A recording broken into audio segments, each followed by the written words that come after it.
Assalamualaikum warahmatullahi wabarakatuh.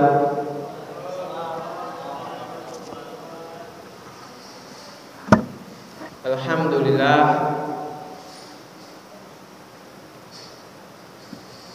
alhamdulillahirabbil alamin, walladzi anzala sakinata fi qulubil mu'minin liyazdadu imanan ma'a imanihim walillahi junudus samawati wal ard wa kana Allahu aliman hakima.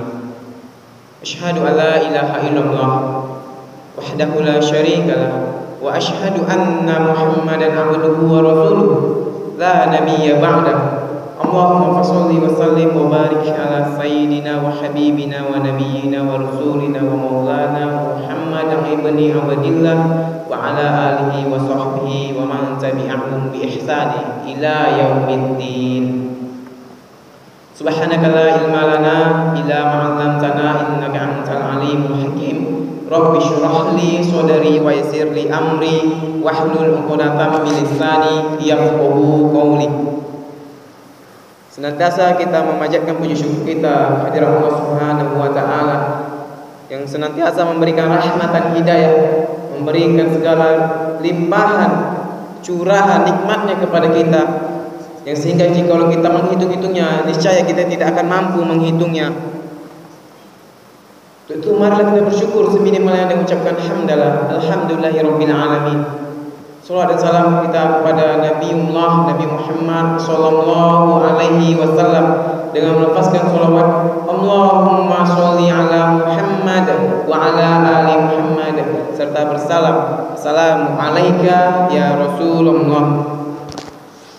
Bapak-bapak, ibu-ibu, kaum muslimin wa muslimat rahimakumullah.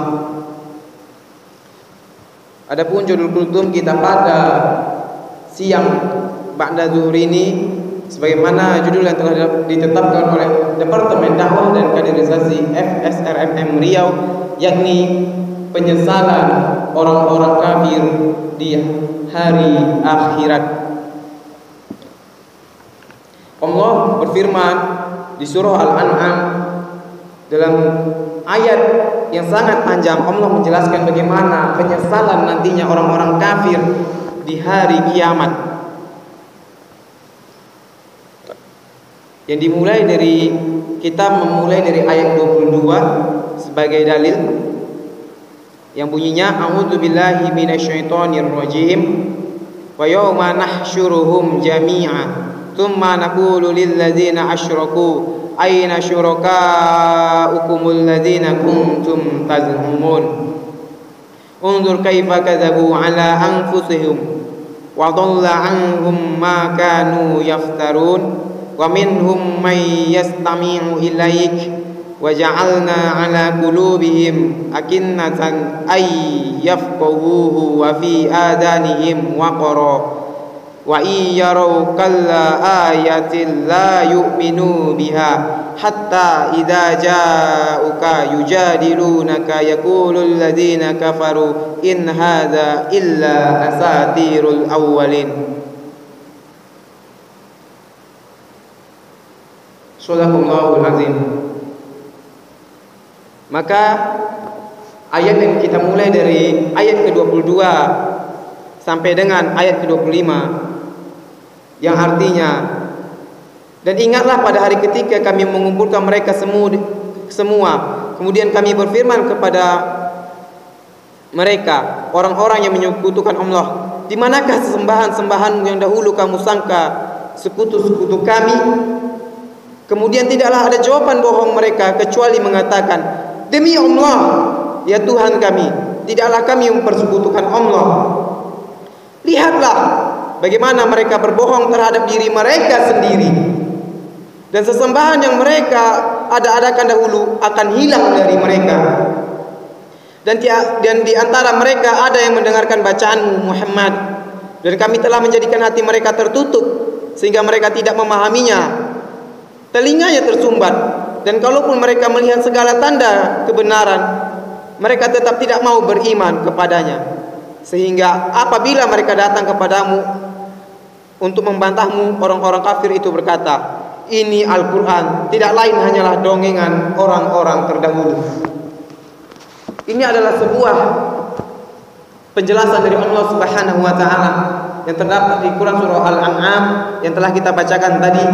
Bagaimana orang-orang kafir itu ketika mereka nantinya sampai hari kiamat, sampai ajal menjemput mereka, mereka tidak juga mau beriman kepada Allah Subhanahu wa taala, tidak mau beriman kepada Nabi Muhammad sallallahu alaihi wasallam. Padahal seandainya mereka mau beriman dan bertobat, maka jalan satu-satunya adalah masuk ke dalam agama Islam. Jadi syarat yang paling pertama untuk mencapai ridho Allah, syarat yang paling pertama untuk mencapai surga yang telah dijanjikan Allah, beragama Islam. Maka karena itu ketika orang-orang yang tidak beragama Islam, apapun agamanya, Kristen, Yahudi, Hindu, Buddha, apapun itu agamanya, maka mereka tempatnya adalah neraka jahanam. Tidak ada tawar menawar selain daripada satu jalan. Yang ini apa itu? Mengucapkan syahadat asyhadu an la ilaha illallah wa asyhadu anna Muhammadar Rasulullah. Maka dalam kehidupan kita sehari-hari, apapun itu, apalagi sekarang di TV yang sering kita tonton, apapun itu, Mahabharata, Mahadewa, Mahadewi, apapun bentuknya, tak bentuk-bentuk setan tuh, semuanya sama-sama di neraka tempatnya. Tak ada satu pun itu. Satu pun tak ada tempat mereka di surga. Surga terendah pun tidak akan mereka dapatkan. Maka yang jika kita tonton, anak-anak kita tonton di TV-TV itu, tidak lain hanyalah untuk mengkerdilkan, mendangkalkan akidah anak-anak kita. Kalau dahulu kita sibuk dengan sistem kristenisasi, kita sibuk dengan bahaya kristenisasi, maka pada saat ini kita sibuk juga seharusnya dengan bahaya hinduisasi. Betapa tidak di tengah-tengah masyarakat kita pada saat ini. Apa yang tidak kita tonton? Sekarang apa yang menjadi idola kita setiap hari, anak-anak kita setiap hari di rumah? Sibuk dengan film Mahabharata. Oh, saya sangat suka dengan Arjuna. Betapa gantengnya dia. Sampai didatangkan ke Indonesia, dibikinkan reality show-nya, Panah Asmara Arjuna. Siapa yang menjadi orang-orang ikutnya? Wanita-wanita muslimah. Padahal sesungguhnya itu hanya tipu daya yang dilakukan orang-orang kafir. Dan sesungguhnya tipu daya mereka itu sesungguhnya tidak ada apa-apanya. Kenapa? Karena mereka sesungguhnya akan mendapatkan neraka jahanam. Tidak ada tempat selain daripada itu bagi mereka, apapun agamanya.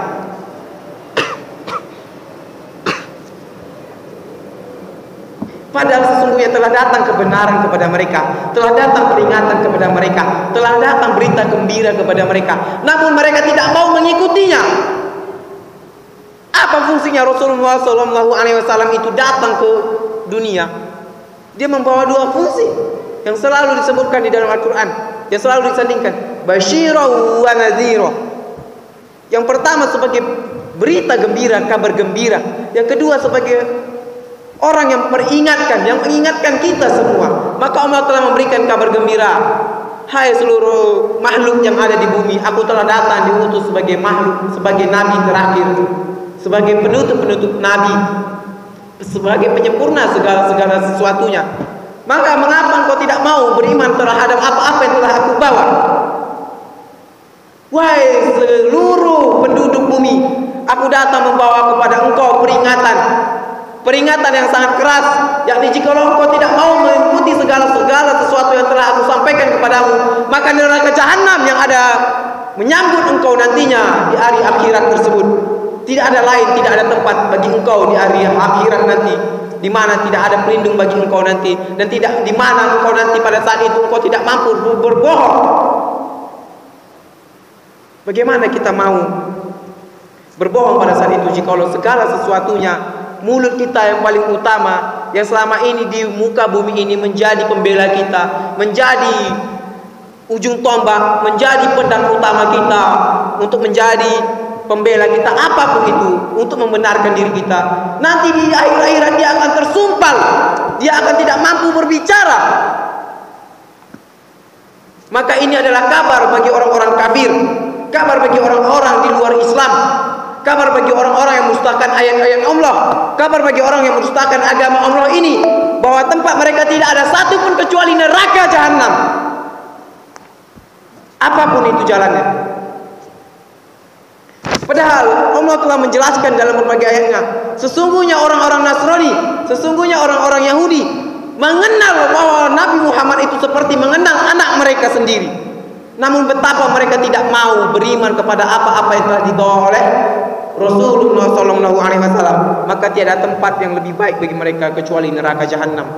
Itu adalah tempat seburuk-buruk mereka kembali nantinya di hari akhirat mereka. Maka untuk memperingatkan kepada orang-orang kafir, untuk memperingatkan juga tentunya kepada orang-orang yang beriman agar tidak terlengser, agar tidak terjatuh, agar tidak terjerumus nantinya ke dalam kekafiran, maka Allah semakin mempertegas, bukan satu ayat, bukan dua ayat, berkali-kali ayat dalam Al-Quran untuk mempertegas bagaimana nanti azab yang akan diberikan kepada orang-orang kafir. Maka ini semakin dipertegas Allah di surah Al-Mulk, surah ke-67, yang kita ambil di surah ini, yakni ayat ke-10 saja. Namun sesungguhnya ayat ini telah mempertegas. Jikalau kita membaca di sebelum ayat ini, sesungguhnya ini juga telah menceritakan azab kepada mereka dan cerita-cerita bagaimana mereka yang telah mendustakan Allah Subhanahu wa taala. Kita mulai dari ayat 10 yang bunyinya a'udzubillahi minasyaitonirrajim. Wa qalu law kunna nasma'u aw naqilu ma kunna fi ashabis sa'ir fa'tarafu bi dzambihim fasuhqal li ashabis sa'ir. Artinya, dan mereka berkata, sekiranya kami mendengarkan atau memikirkan peringatan itu, tentulah kami tidak termasuk penghuni neraka yang menyala-nyala. Maka mereka mengakui dosanya, tetapi jauhlah mereka dari rahmat Allah.